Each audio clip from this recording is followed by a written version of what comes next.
Yes, I love anatomy, but locomotion is my passion. So today we're going to spend a little time on locomotion. So you're going to ask them, where are we going? What are we going to learn? First of all, we're going to talk about the requirements for efficient locomotion. Talk about morphology that increases stride length. Then morphology that increases stride time. Both of those will increase your velocity. Then we'll talk about the gaits. Talk a little bit about pathology. Okay, so when we think about locomotion, often we think about horses, because these are the locomotion machine. But we can't forget all animals need locomotion. Find that even if you're working with cattle, locomotion is important for them to get out to pasture. If they have sore feet, they're going to be not eating as well, losing weight, not producing as well.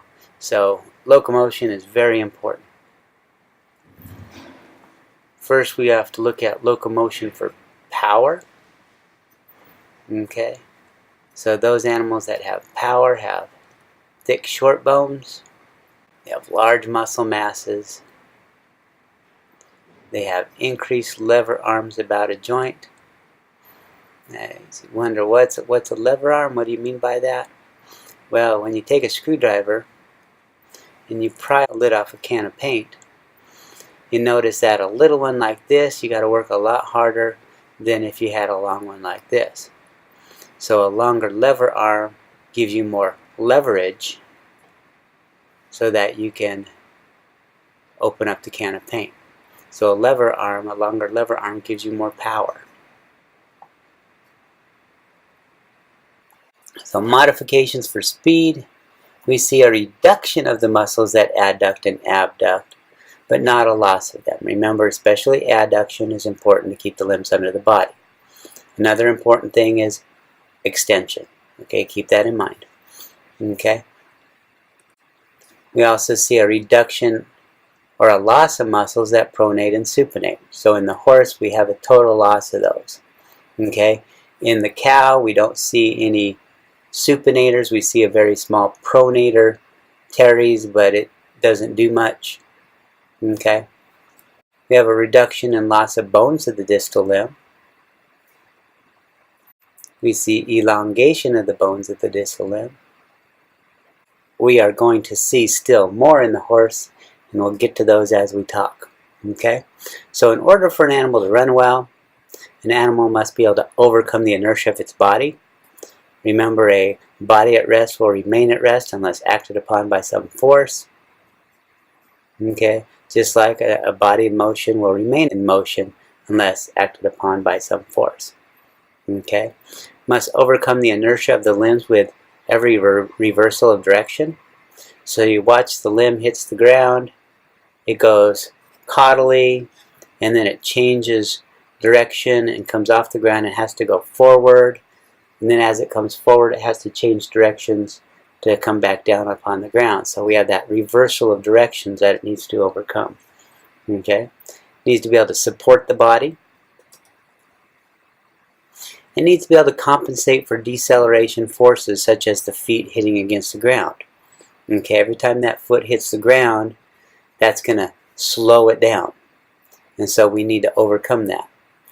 Obviously, it needs to be able to control its course. And then it needs to maintain all of these functions as long as it is required.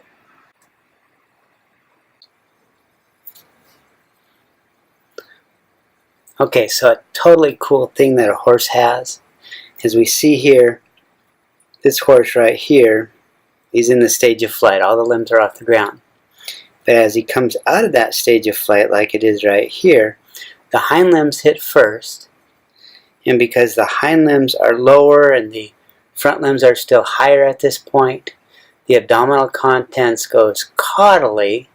And as it goes caudally, the diaphragm goes caudally.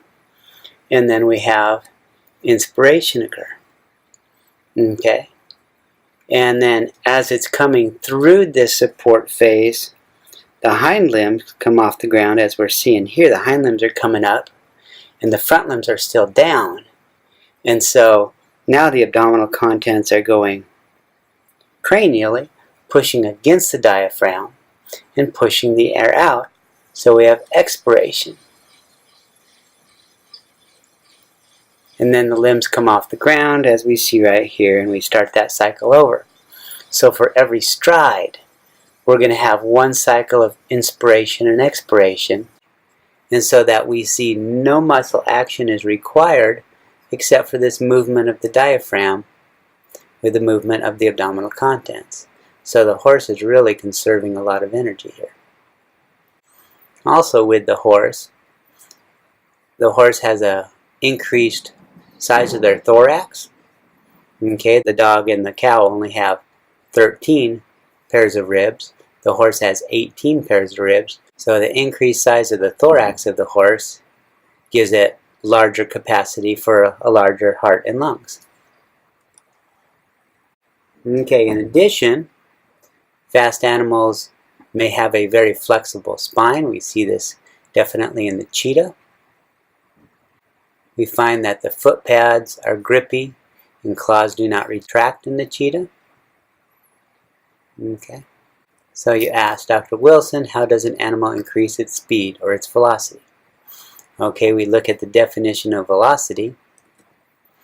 And velocity equals stride length times stride rate. Okay, generally we measure stride length by meters per stride, stride rate by strides per second. Okay, and so we do that little cross out thing of strides per stride, and we get meters per second. Okay, so we can either increase the stride length or we can increase the stride rate. Animals with longer legs emphasize stride length, while animals with shorter legs emphasize stride frequency. Okay, so we're going to look at a horse and a cheetah.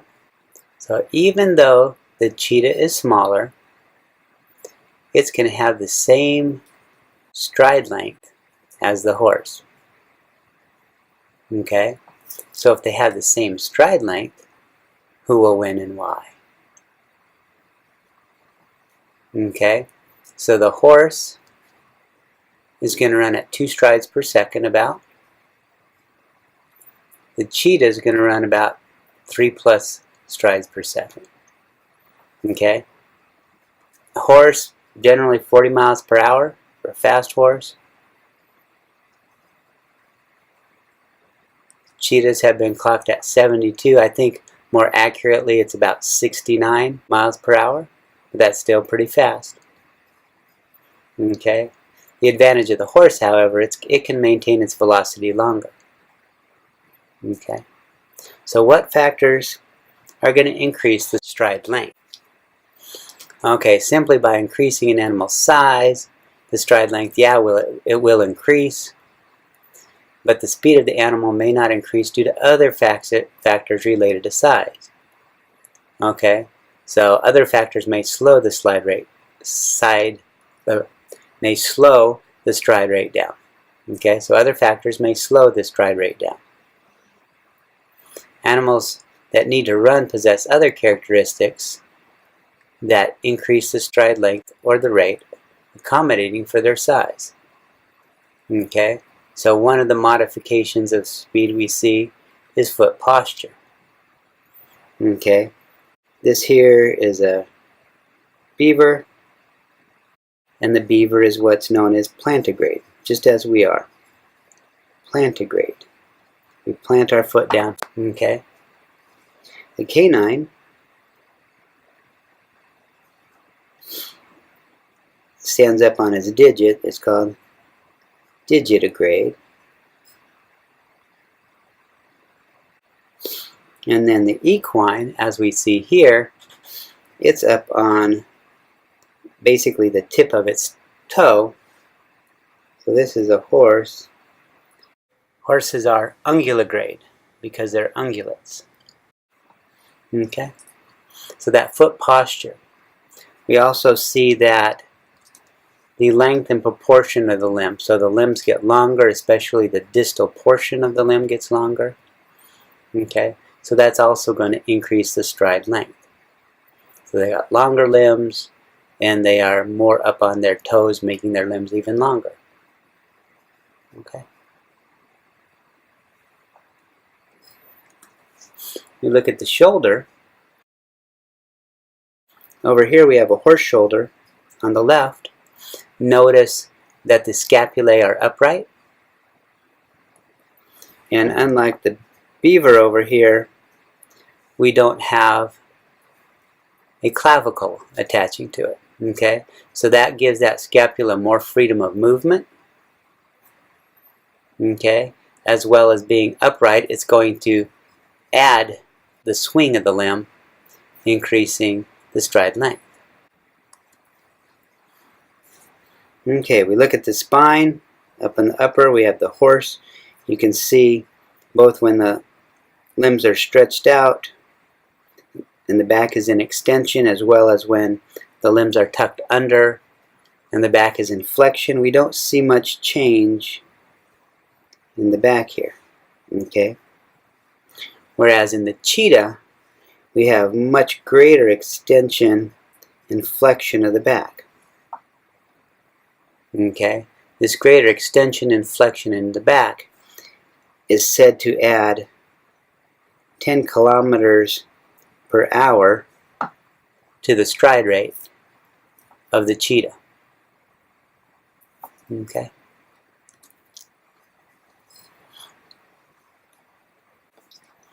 As we're looking at the animal gallop, we see up at the top we have the transverse gallop that we see the horse do, and the rotary gallop that the cheetah and the dog does.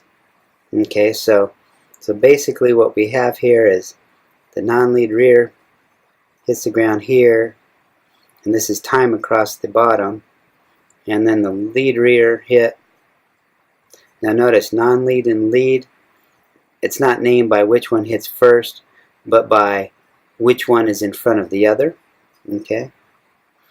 And then we see this foot comes off the ground, and then just before this lead rear, the non-lead front hits the ground. Okay, then the lead front.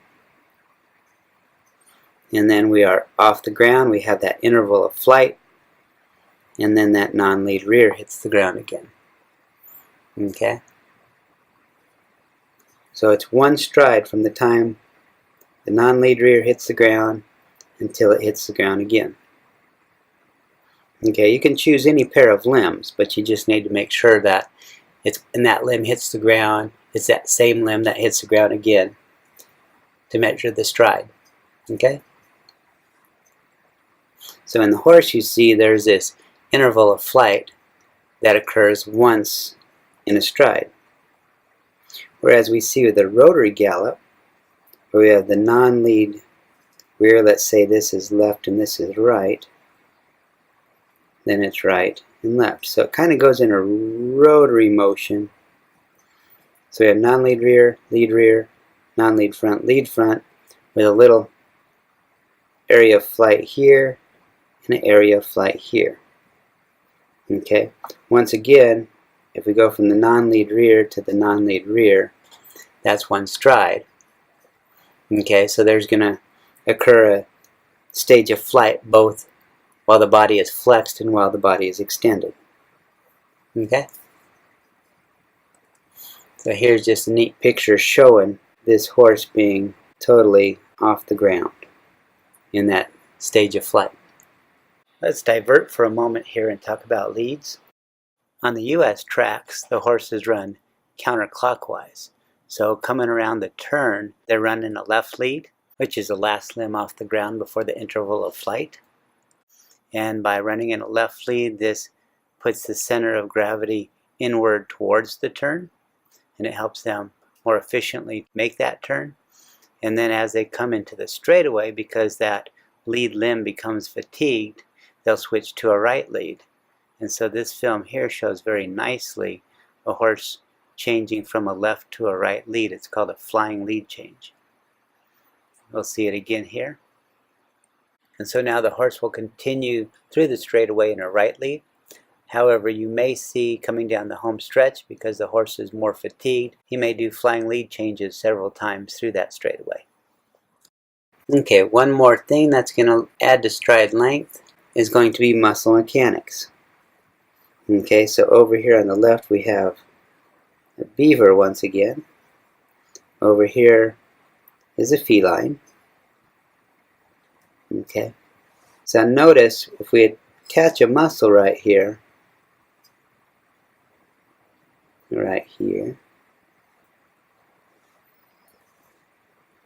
in the beaver we have a lever arm that is that long, whereas on the cat that long. So with contraction, yeah, we have a greater force in the beaver, but it takes much more contraction to move this a certain amount. Okay, smaller bit of contraction here on the feline will move it a much greater amount. Okay, so a limb will be able to move through a wider angle more quickly if it is inserted closer to the joint. And this allows the muscle to function with less shortening, which is good. Okay, so we can take that same concept into stride rate. Okay, so as noted above, we insert that muscle closer to the joint, and we're going to get, with less muscle contraction, we're going to get a much greater range of motion. Okay? Okay, so muscle contraction. If we increase the rate of muscle contraction, this will also increase the stride rate. That makes sense. Okay, we also have an increased stride rate by summation of velocities. Okay, so if we have superficial digital flexor, biceps femoris,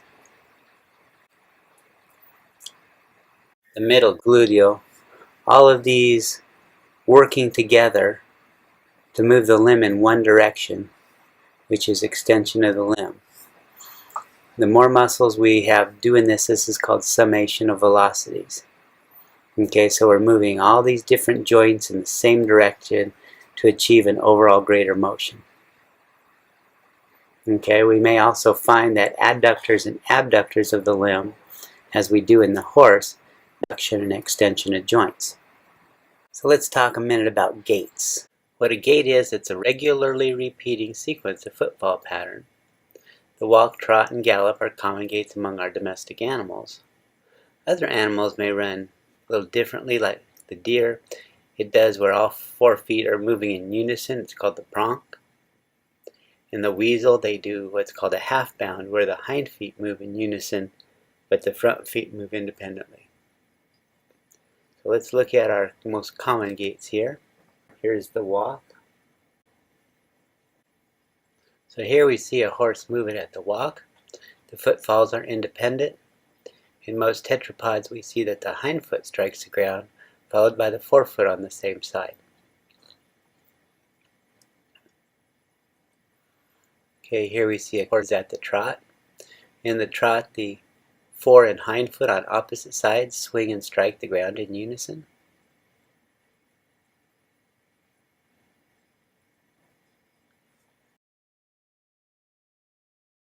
Okay, at the pace, the 2 limbs on the same side swing and strike the ground more or less in unison. Horses may be trained to pace. I'm told that some horses do it more naturally now. Some dogs in the camel family pace naturally. Here's the canter. This is kind of like a slow gallop. In Western circles, they may refer to it as a lope. In the canter, one hind limb hits first, and then the last or the lead hind limb hits simultaneously with the first or the non-lead front limb. And then the last front limb, which would be the lead front limb, strikes the ground. Now that sounds a little silly, being the second of the 2 limbs, but it's not lead as far as which one strikes the ground, but which one is in front of the other. Okay, so the second limb to come down is in front of the first limb to come down, so it's leading that limb.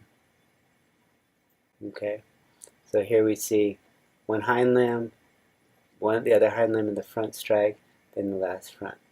Boom, boom. So it's kind of a 3-beat gait. 1, 2, 3. Then there's the gallop. The gallop is considered an asymmetrical gait because the footfall of the 2 feet in a pair are unevenly spaced in time. So we'll have the first hind rear to hit, which is the non-lead, and then the lead rear limb, and then the non-lead front, followed by the lead front. So, boom, boom, boom, boom. And then there's this age of suspension.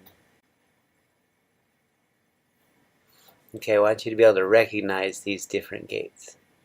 Okay, now this isn't the best footage, but it's the best I could find, where a horse is transitioning from a trot into a canter there. Okay, the fastest speed an animal moves at each gait is generally not the most efficient speed. Okay, as the animal exceeds or drops below the speed of efficiency for that gait, it will reach a level of inefficiency at which it will change to the faster or slower gait, respectively. Okay, the speed of efficiency and at what level of inefficiency the animal will change gait is unique for each individual animal. Okay, so for instance, this horse here, at what speed it'll go from a trot to a canter is going to be different than another animal. And if we went slower at the trot, it'd become inefficient to the point where it would just start walking. Okay? Okay, here's another cool thing about the horse. Okay, identified the biceps brachii muscle. There's this fibrous component in the biceps brachii that is continuous into what is known as the lacertus fibrosus, which then blends in with the extensor carpi radialis.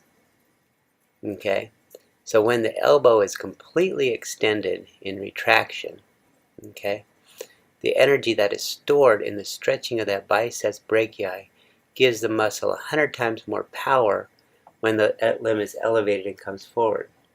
Okay, so right here, right there, it's all stretched, and then the energy that is returned is 100 times greater to allow moving of that limb forward. Isn't that cool? Here's another neat thing. Look at the horse. You notice that the footfall is going to be such that it is more centered, because that's where the center of gravity is. Okay? And then we have this angle at the trochlea of the tarsus that allows the hind limb to land close to the center without bumping in to the side of the animal. Okay? So if we watch, when the stifle gets right up here, because of that angle, it is tilted outside of the abdominal wall, and so that stifle does not bump into the belly. Isn't that cool? Okay, let's throw a little bit of the hoof in here. We see that with concussion, that we're going to have the hoof wall transfer the energy of impact across the laminae to the digit. That is why we have so many primary and secondary laminae. The energy that is dissipated by the expansion of the quarters in the heel. You notice that as we come to the palmar side, the hoof gets shorter, and so that is newer hoof wall, so it's going to have a softness to it that allows expansion, so that the heels and the quarters tend to expand outward upon concussion. That is why when farriers put shoes on horses, they generally don't put nails through those caudal holes to allow that heel to expand. Okay, much of the concussive energy from the frog is dissipated up into the digital cushion. That's why it's important to have the frog contacting the ground surface. And then there's a vast venous plexus around the hoof, and as we get compression of that, it's going to help push the blood up the limb. Okay, in the research that we did, we had force transducers at both heels and the toe of the horse on all 4 feet simultaneously. And we found that basically in running, the horse is bearing weight primarily on the medial aspect of the hoof on all 4 feet. Okay, so this is the distal limb of the horse. Okay, in the distal limb we have the superficial digital flexor tendon, and it has what is known as a proximal check ligament, and the tendon of the deep digital flexor has what's known as a distal check ligament. Okay, these check ligaments are important for maintaining the proper amount of extension during weight bearing. Okay, and when the animal is bearing weight, these check ligaments are going to prevent overextension of the carpus by pulling both above and below the carpal joint. And especially that distal check ligament, it blends in with what's known as the palmar carpal ligament, which is a thickening of the joint capsule across the palmar aspect of the carpus. So that's stabilizing the carpus joint with a pull of that distal check ligament. Also helps via the flexor tendons and along with the suspensory ligament to prevent overextension of the fetlock. Okay, so when that limb is weight bearing, these muscles are going to be rather lax, and so without these check ligaments to kind of hold these tendons a little bit taut, we get way overextension here. Okay, so by having those as well as this suspensory ligament, we're preventing overextension of the fetlock. Okay, so the distal limb is reduced to muscles and tendons in the suspensory ligament. Okay, this is important because we're reducing the weight on the distal limb. Okay, so then we have less momentum to overcome when we're changing direction and such. These structures also allow, because they stretch, and then as the limb comes off the ground, we're going to see that limb snap into flexion, that they are conserving energy. Okay, so a lot of that flexion that occurs then as that limb comes off the ground is occurring as recoil to this elastic energy and not action of the muscles themselves. Now sometimes we overstretch these muscles, okay, and we can get bowed tendons. This is generally caused by fatigue. Bowed tendons, we have a tearing of the tendon. Okay, in long-toed, short-heeled horses, it's generally the superficial digital flexor tendon. Okay, and in short-toed high heels, it's the deep digital flexor tendon. Okay, unfortunately, when we get these bowed tendons, yeah, they heal back, but the collagen of repair is not the original type 1, it is a type 3, which is less strong, and so therefore they're more likely to recur. Okay, sometimes as we start to get that stretching of those tendons and we get overextension here, and then we start getting chip fractures here.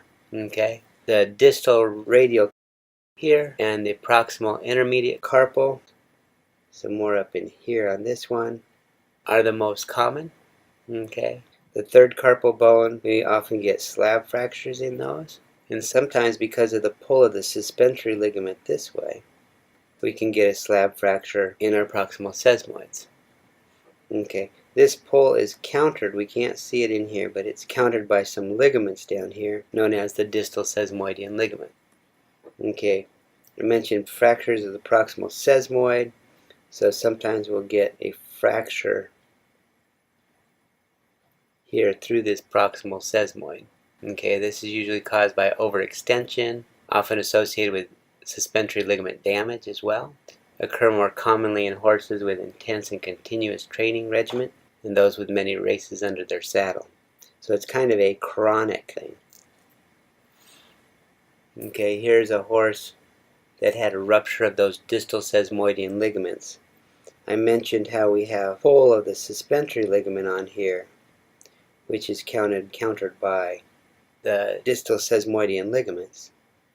Okay, and what we had here is that these ligaments ruptured, and so we see this abnormal displacement of the proximal sesamoids proximally. I throw this in here to remind me that in the bovine, we see in the front limb most of the weight is carried by the medial digit. From this specimen, the medial digit is amputated, and so this animal's limb should be more up center of gravity, and that's probably what accounted for a lot of the bony changes in the lateral digit. Is just that's not the way the weight should be bearing on that limb. In the hind limb, however, there tends to be more of a lateral digit bearing of most of the weight.